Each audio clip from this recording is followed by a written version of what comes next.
Halo teman-teman, berjumpa lagi dengan saya di Wahyu Bercerita. Bagaimana kabar kalian semua? Kali ini saya akan membawakan cerita yang berdasarkan kisah nyata tentang Tol Cipularang. Tak usah berpanjang lebar, mari kita saksikan. Tahun 2002, akhirnya niat Boy untuk mengenalkan calon istrinya kepada neneknya di Bandung terlaksana. Neneknya sejak semasa Boy masih duduk di bangku SMA sudah mewanti-wanti agar jika sudah memiliki calon istri, hendaknya dikenalkan kepadanya terlebih dahulu. Kata neneknya, ia hanya ingin memberi restu dan doa. Saat itu Boy telah dewasa, sudah 1,5 tahun lulus kuliah dan sudah bekerja sebagai karyawan di perusahaan swasta. Ia sudah memiliki perempuan pilihan yang hendak dinikahinya, dan kedua belah pihak keluarga pun sudah saling merestui. Sebagai cucu pertama, Boy tidak ingin mengecewakan kehendak neneknya itu. Sebelum pernikahan, ia terlebih dahulu membawanya ke Bandung untuk menemui nenek tercintanya. Ia dan calon istrinya berangkat dari Jakarta dengan berkendara mobil pada pagi menjelang siang hari agar bisa lebih berlama-lama di rumah neneknya itu. Meski tidak bermalam, Jakarta-Bandung memang tidak terlampau jauh, memungkinkan ditempuh dengan cara PP, alias pergi pulang dalam sehari. Boy berangkat dengan calon istrinya yang bernama Dira, turut pula adik Boy yakni Yoga yang menemani, dan seorang adik sepupu bernama Awan. Tahun 2002, jalan tol Cipularang belum beroperasi dan masih dalam tahap proyek pengerjaan. Saat itu, akses jalan tol jika dari Jakarta hendak ke Bandung, maka gerbang terujung keluar jalan tol adalah daerah Sadang, Purwakarta. Selanjutnya, melanjutkan perjalanan mereka melalui jalan raya biasa melewati kota Purwakarta. Dari wilayah Purwakarta, tidak jauh dari Jatiluhur sampai dengan masuk wilayah Kabupaten Bandung Barat, tepatnya di daerah Cikalong. Pada beberapa titik di sisi jalan raya terdapat jalan yang dibuka sebagai akses menuju proyek pengerjaan jalan tol. Akses jalan itu sengaja dibuat untuk keluar masuknya kendaraan berat yang membawa material ataupun para pekerjanya. Di muka akses jalan itu terpampang tulisan pada papan yang kurang lebih bertuliskan, "Hati-hati, keluar masuk kendaraan berat, proyek jalan tol Cipularang." Waktu sudah menunjukkan pukul 8:30 malam. Boy dan semuanya pamit kepada neneknya akan pulang kembali ke Jakarta. Mereka memanggilnya Nini, yang dalam bahasa Sunda yang artinya nenek. "Gak nginep aja, besok pagi baru pulangnya," saran nenek. "Enggak lah nih, mau langsung pulang aja, gampang nanti kesini lagi," jawab Boy. "Ya udah tuh, hati-hati di jalan ya, jangan ngebut-ngebut bawa mobilnya." "Siapa yang bawa?" tanya nenek. "Yoga nih," sahut Yoga. Jam 9 malam, mobil memasuki gerbang tol Pastur, yang saat itu jalan tolnya hanya sampai pada Larang. Pada posisi kursi jok depan, Yoga yang menyetir mobil dan Boy di kursi sebelahnya. Dan di kursi jok belakang ada Dira dan Awan. Kala itu pemisah di tengah jalan tol Pastur, pembatasan antara jalur yang ke arah Jakarta dengan yang ke arah Bandung adalah berupa rerumputan dan tanaman hias pada lahan berukuran lebar kira-kira 2 meter dan dipagari plat besi. Maka itulah sorot cahaya lampu mobil dari arah berlawanan cukup membuat silau, dikarenakan jarak yang tidak terlampau lebar. Pada saat melaju, Yoga mengambil jalur kanan untuk menyalip sebuah bus malam. Tiba-tiba ada semprotan air yang semburatnya sampai menutupi kaca depan. Yoga pun menyalakan wiper kaca depan untuk menghilangkannya. "Air dari mana ya? Perasaan gak hujan?" kata Boy, heran kepada adiknya. "Iya ya, di sini tadi hujan kali ya. Terus mobil yang di seberang nyipratin genangan air, Kak," respon Yoga. Mereka berdua dibuat heran dengan cipratan air yang tiba-tiba itu. Tak lama kemudian, Yoga berseru ketika sekilas melihat indikator temperatur pada dashboard mobil menunjukkan panas yang berlebih.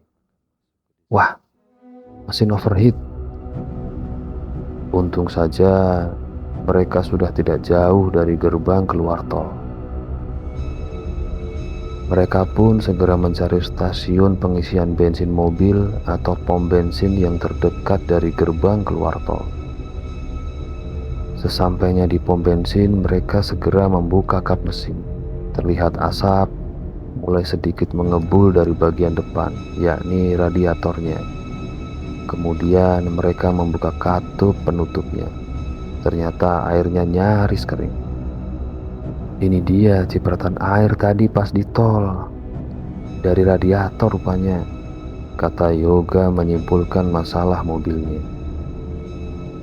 Lalu Awan ditugasi membeli 2 botol air mineral ukuran 2 liter. Setelah didapatinya, air mineral itu pun dituangkan ke lubang radiator untuk mengisi kembali airnya yang terkuras. Air mineral yang dituangkan sudah meluberi batas isi radiator, tanda sudah terisi penuh. Mereka mendiamkannya sejenak barang 15 menit, guna memastikan temperatur mesin kembali normal. Setelah itu, Yoga mencoba kembali menghidupkan mobilnya. Mesin menyala dengan baik dan indikator temperatur menunjukkan posisi normal kembali. Mereka pun akhirnya melanjutkan perjalanan. Saat itu waktu menunjukkan sudah pukul 10 lewat. Setelah berkendara selama kurang lebih setengah jam, jarum indikator temperatur kembali naik yang menandakan mesin kembali panas. "Ini sih nggak bisa jalan. Kalau dipaksa bisa-bisa mogok. Harus ke bengkel kita. Coba lihat-lihat, siapa tahu ada bengkel 24 jam, kata Boy kepada adiknya. Yoga setuju dengan pendapat kakaknya. Dia pun berkendara secara perlahan sambil memperhatikan tanda-tanda adanya bengkel yang masih buka. "Nah, tuh ada bengkel," seru Yoga ketika melihat di depan ada papan reklame sebelah kanan jalan. Mobil mereka akhirnya melipir ke bengkel yang dimaksud Yoga. Bengkel itu adalah sebuah bangunan berciri kolonial, sebuah rumah tua rupanya. Mereka melihat 2 orang sedang berbenah. "Mang, bengkelnya masih buka?" tanya Yoga kepada seorang yang dari pakaiannya adalah montirnya. "Baru aja mau tutup." "Kenapa mobilnya?" tanya montir itu. "Ini Mang, kayaknya sih radiatornya," jawab Yoga. "Wah, ini juga bukan bengkel radiator. Bisa aja dikerjain ke bengkel khusus radiator teman saya. Gak jauh dari sini kok. Tapi itu gak bisa sekarang Mas. Besok pagi palingan," terang si montir. "Oh gitu ya Mang. Ada bengkel lain gak yang deket-deket sini Mang?" Boy bertanya. "Udah pada tutup semua. Udah jam segini mah," jawab si montir. Kemudian montir itu menjelaskan bahwa kondisi mobil dengan gejala radiator bocor tidak dapat dipaksakan untuk berjalan karena bisa memperparah kondisi kerusakan mesin. Bisa jebol kalau dipaksa jalan, Mang, imbuhnya. Lalu, montir itu menyarankan agar mereka bermalam saja di bengkel itu. Besok sekitar jam 7 pagi, montir itu berjanji sudah berada di bengkel untuk mengerjakan masalah radiatornya. Kemudian montir dan temannya itu menaiki motor. "Loh, memangnya nggak pada tidur di sini?" tanya Yoga. "Enggak, ini mah bengkel aja. Rumah kita di sana," terang si montir sambil menunjuk ke jalan raya yang menuju ke arah Bandung. Entah di mana maksudnya. "Silahkan parkir aja di sini, tidur di mobil aja, aman lah," ungkap si montir sebelum berlalu dengan motornya. "Terpaksa tidur di mobil kita, Ra. Gak apa-apa ya," kata Boy kepada Dira kekasihnya, meminta ia untuk pengertian. Boy merasa tak enak hati. "Ya gimana lagi," balas Dira. Diputuskan, Boy dan Dira tidur di mobil mereka, pada kursi jok depan yang disetting menjadi posisi rebahan. Boy di jok setir, Dira di kursi jok sebelahnya. Mobil mereka adalah jenis Jeep yang hanya ada jok depan dan tengah. Sementara Yoga dan Awan mengalah. Mereka tidur di mobil lain yang terparkir di bengkel itu. Entah milik si montir atau mobil yang sedang bermasalah juga. Mobilnya adalah jenis pick up alias mobil losbak. Baknya berangka yang ditutupi kanvas. Ada 2 bangku memanjang pada sisi kanan dan kiri, mirip kursi jok angkot. Meski bengkel itu letaknya persis di pinggir jalan raya, namun suasananya sangat sepi sekali. Mungkin saat itu bukan waktu liburan akhir pekan, sehingga kendaraan yang lewat baik mobil maupun motor hanya 1-2 saja. Ditambah lagi, sudah cukup larut malam, yaitu 11:30. "Wat, ini malam apa ya?" tanya Yoga kepada Awan. "Malam Jumat," jawab Awan. "Oh, malam Jumat ya?" Yoga bertanya menegaskan. Awan pun terdiam. Mereka berdua mencoba memejamkan mata meskipun sulit. Selain tempat tidur yang darurat seadanya, mereka disibukkan dengan menepuki nyamuk-nyamuk yang berdatangan meski tidak seberapa. Malam semakin larut, suasana semakin hening. Kendaraan juga seolah tidak ada yang lewat lagi. Mereka berempat berhasil juga tertidur meski tidak pulas, karena rasa letih yang membuat mereka akhirnya dapat memejamkan matanya. Di mobil, Boy meski tidur namun sesekali terbangun. Ia melihat sekeliling, sepi sekali. Lalu ia menoleh kepada Dira di sebelahnya. Ia merasa kasihan kepada kekasihnya karena perjalanan ini. Ini pasti pertama kalinya dia tidur di mobil, batinnya saat melihat Dira. Kemudian Boy membenarkan letak jaketnya yang dijadikan selimut tubuh Dira. Ia pun bersiap untuk tidur lagi. Mobil mereka diparkir tepat di depan pohon mangga yang besar. Posisi rebah Boy telentang, sehingga wajahnya menghadap ke pohon mangga di depannya. Ia melirik jam tangannya, pukul 2 dini hari, lalu kembali bersiap memejamkan mata. Namun, di saat matanya belum benar-benar terpejam, ia melihat sesuatu pada dahan besar pohon mangga itu. Boy awalnya tak percaya atas apa yang dilihatnya. Ada sesosok seperti perempuan sedang duduk di dahan pohon itu. Sosok itu mengenakan gaun putih dengan renda pada ujung lengan dan bawahannya. Namun demikian, meskipun duduk di atas dahan, Boy tidak melihat kedua kaki sosok itu. Dan wajah sosok itu, Boy tidak dapat melihat jelas. Hanya terlihat bagian dagunya dan sedikit bagian pipi. Sedangkan sebagian besar wajahnya tertutupi rambutnya yang panjang dan berantakan. Dari posisi kepala, sosok itu sepertinya ia sedang menatap Boy. Boy hanya bisa diam terpaku. Dia berusaha mencerna di otaknya apa yang sebenarnya ia lihat di hadapannya itu. Kuntilanak. Itulah akhirnya yang bisa Boy simpulkan. Ia ingat kepada film-film horor yang menceritakan jenis hantu yang saat itu ia lihat secara langsung.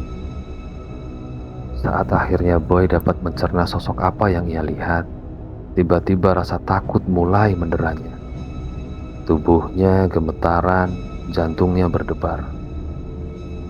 Niatnya ingin memanggil Dira yang tidur di sebelahnya, namun lidahnya seperti keluh. Akhirnya ia terpikir untuk berdoa. Doa apa saja yang dia bisa dengan harapan dapat mengusir sosok kuntilanak di hadapannya itu. Ia lalu memalingkan wajahnya dan memejamkan matanya. Mulutnya terus kumat-kamit untuk berdoa. Setelah sekian menit, Boy memberanikan diri membuka matanya dan mengadahkan wajahnya menatap kembali di dahan pohon mangga itu. Sosok kuntilanak itu telah menghilang. Namun, hatinya masih gusar. Boy belum yakin kuntilanak itu pergi begitu saja. Nafas Boy tersengal-sengal bagaikan habis berlari. Bibirnya mengucap, "Astagfirullah, astagfirullah, astagfirullah." Sambil memejamkan mata mencoba meresapi zikirnya itu agar dapat mengendalikan rasa takut dan syoknya. Boy pun mulai merasa sedikit tenang. Lalu ia membuka matanya kembali. Suasana masih hening sekali namun sekarang terasa mencekam. Tak ada suara kendaraan yang lewat. Ia hanya mendengar suara derik jangkrik. Namun tak lama kemudian lamat-lamat ia mendengar suara tangisan perempuan yang sangat pilu. Setelah itu berganti tawa kecil yang bernada ganjil.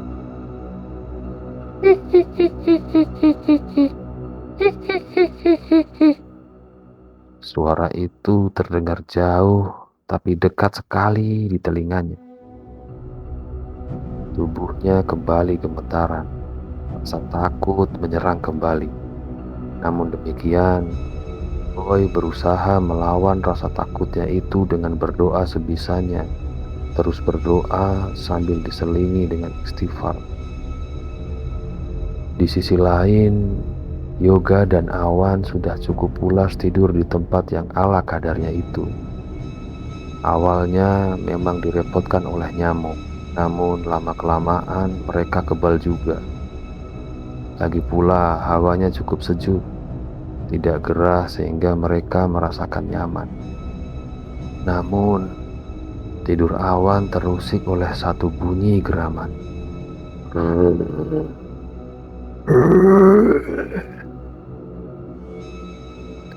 Awan menggeliat dari posisi tidur miringnya. Ia membuka matanya. Awalnya dilihatnya Yoga yang tidur dengan posisi miring dan membungkungi dirinya di bangku seberang. Kemudian ia melihat ke bawah ke posisi kakinya yang berada di dekat pintu bak mobil.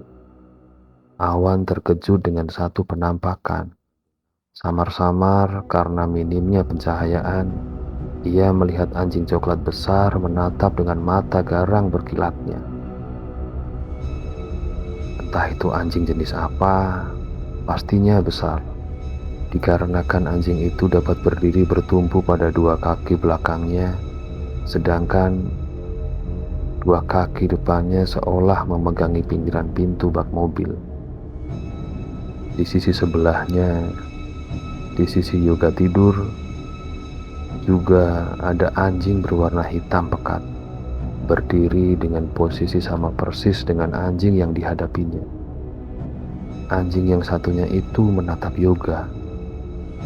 Kak Yoga, bangun!" Awan mencoba membangunkan Yoga dalam paniknya. Yoga awalnya hanya merespon dengan dengusan. Kak Yoga, bangun!" Kali ini Awan setengah berteriak. "Apa sih?" Respon Yoga sambil merubah posisi tubuhnya jadi menghadap Awan.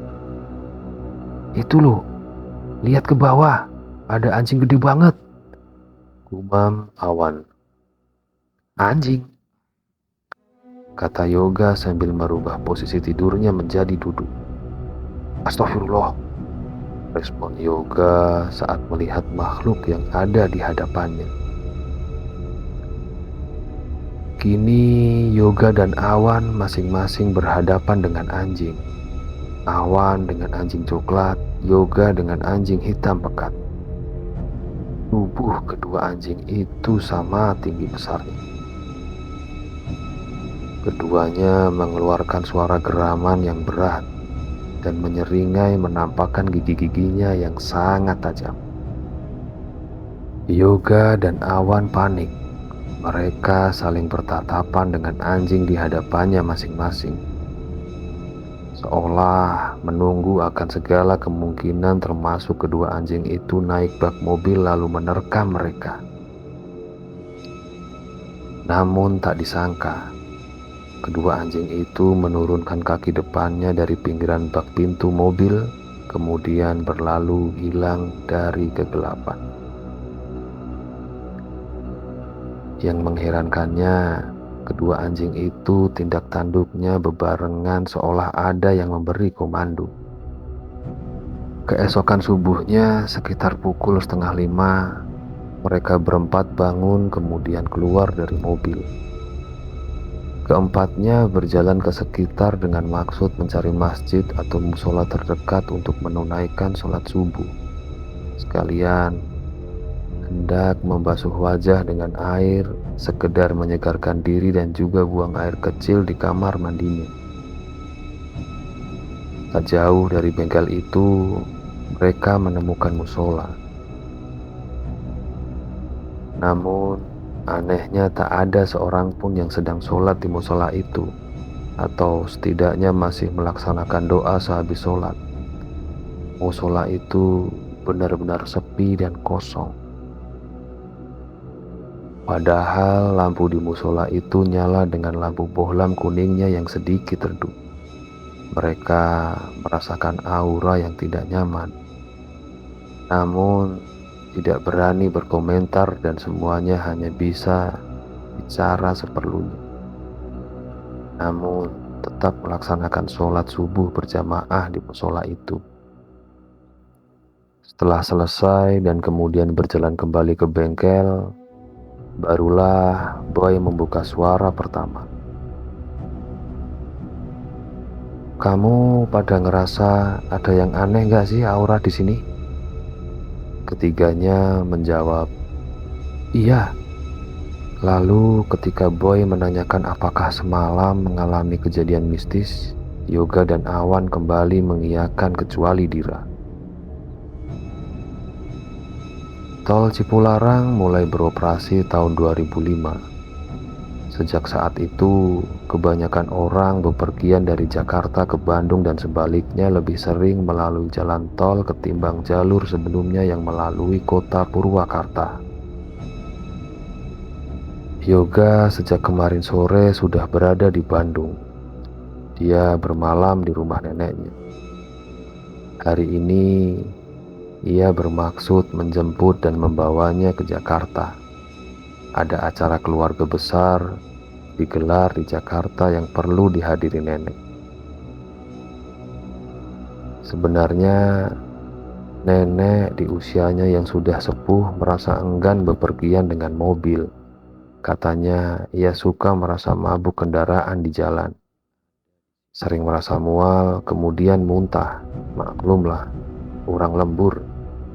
Demikian guru nenek. Yoga jamin nih, gak bakal enek. Kan mobilnya juga beda tuh zaman sekarang mah. Udah enaken, kata Yoga mencoba meyakinkan neneknya. Ah, sama aja kata Nini mah.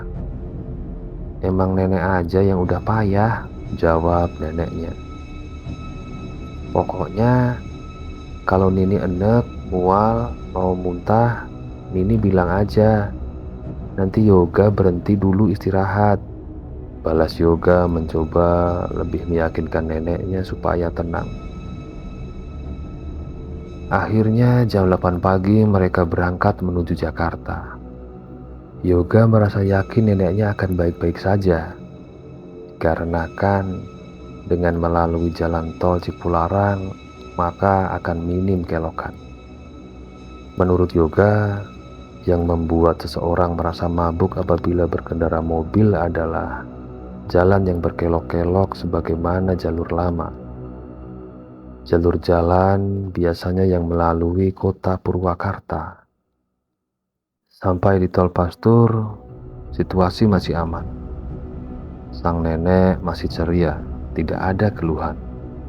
Tak lupa, Yoga menyetel musik untuk menemani perjalanan sehingga suasana lebih terasa ceria. Namun ketika mobil memasuki jalan tol Cipularang, suasananya mulai terasa tidak nyaman. Mulai di kilometer 97 nenek sering melihat ke bahu jalan.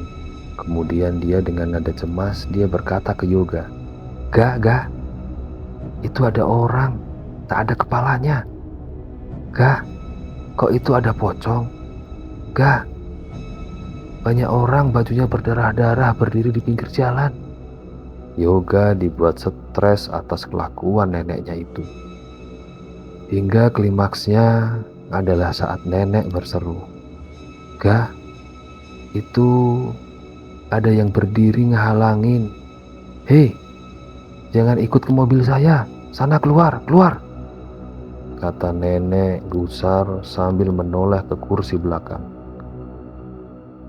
Ya Allah nih, Yoga jadi takut nih. Kita berhenti sebentar di rest area ya, kata Yoga kepada neneknya sambil membelokkan mobil perlahan ke arah kiri jalan. Ketika melihat papan petunjuk rest area 500 meter. Yoga, hati-hati kamu nyetirnya. Jangan terlalu ke kiri, itu banyak batu nisan. Awas, ngelindus kuburan, seru nenek. Sebelum jalan tol Cipularang beroperasi di tahun 2002, saat Boy, Dira, Yoga, dan Awan dari Bandung menuju Jakarta mengalami kejadian mistis adalah di daerah sekitar Cikalong. Masih wilayah Bandung Barat yang berbatasan dengan Purwakarta. Daerah itu juga ditilik dari segi radius saat jalan tol Cipularang sudah beroperasi, maka termasuk dalam wilayah area kilometer 90 atau 100. Selesai.